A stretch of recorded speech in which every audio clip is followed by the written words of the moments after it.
পাকিস্তানি ভাই, আমরা আপনাদের কাছ থেকে অত্যাধুনিক প্রযুক্তির F-17 থান্ডার যুদ্ধ বিমান কিনতে আগ্রহী। দেখুন, আপনারা যদি আমাদের কাছ থেকে থান্ডার যুদ্ধ বিমান কিনতে যান, ভারত প্রতিবন্ধকতা সৃষ্টি করতে পারে। আগে আপনাদের ভারতকে কঠোরভাবে মোকাবেলা করতে হবে। আপনারা এটা নিয়ে টেনশন করবেন না, ইন্ডিয়াকে আমি বাম হাতে নিলাম। চাইনা ভাই, রাফায়েলের দর্শনকারী আপনাদের জেট-এমসি যুদ্ধ বিমানটা আমরা কিনতে চাই। ছুং চ্যাং চিং চিং ছং, ভারতকে মোকাবেলা করতে আমরা আপনাদের কাছে অত্যাধুনিক প্রযুক্তির যুদ্ধ বিমান বিক্রি করতে প্রস্তুত।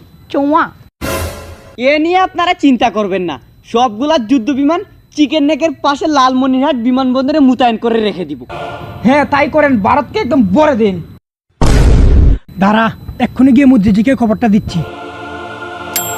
কে দিল পিড়িতের বেড়া হাসুর বাগানে, মুদির বাগানে সইগ মুদির মুদ্রিজি, একটা দুঃসংবাদ আছে। বাচ্চারা দেখছিস না রোমান্টিক মুডে আছে, কি হয়েছে বল। মুদ্রিজি, ওই পক্ষুন্নু বাংলাদেশিরা চায়না থেকে জেট-এমসি আর পাকিস্তান থেকে F-17 থান্ডার যুদ্ধ বিমান কিনতে চাচ্ছে। এটা কখনো বাংলাদেশকে করতে দেওয়া যাবে না। মুদ্রিজি, বাংলাদেশের যুদ্ধ বিমান কিনলে তাতে আমাদের সমস্যা কোথায়? সমস্যা আছে হতাচ্চারা, বাংলাদেশের হাতে যদি একবার এই অত্যাধুনিক যুদ্ধ বিমান পড়ে যায় না, তখন আমাদের বিমানগুলো আর আকাশে উড়াল দিতে পারবে না, বুঝলু?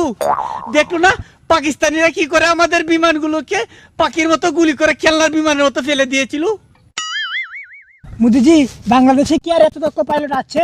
হতাচ্চারা, তুই মনে হয় আজ সকাল সকাল গোমূত্র খেয়ে আসিসনি। বাংলাদেশে সাইফুল আজমকে চিনিস? ওর নাম শুনলে একেবারে ইসরায়েলের বিমান বাহিনী মুতু করে দেয়। তাহলে তো মুদ্রিজি ভারতবর্ষের জন্য গুর বিপদ এসেছে, এখন কি করবেন? ওই ইউনুসকে ভয় দেখাতে হবে, আমি তাই করবো। চল। ইউনুসের আজকে রক্ষে নেই, দাঁড়া আমি আসলুম পাইলট নিয়ে।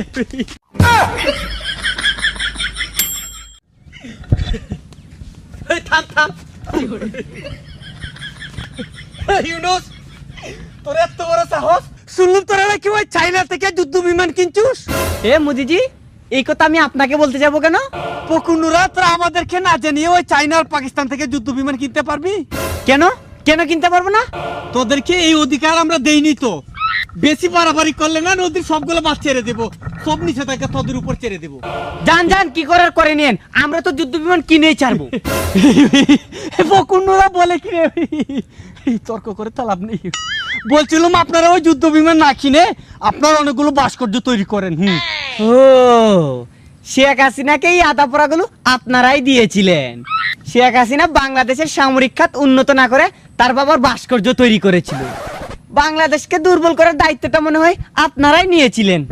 বুঝে ফেললু মোদিজি, বাংলাদেশকে নিয়ে খেলার দিন শেষ, এখন বাংলাদেশ আপনাদেরকে নিয়ে খেলবে। বালা না, বালা না, ইনুস বালা না, হাসিনা এই বালা। ও, আমি তো বালা না, হাসিনার লই এই তাইক্য। কি করে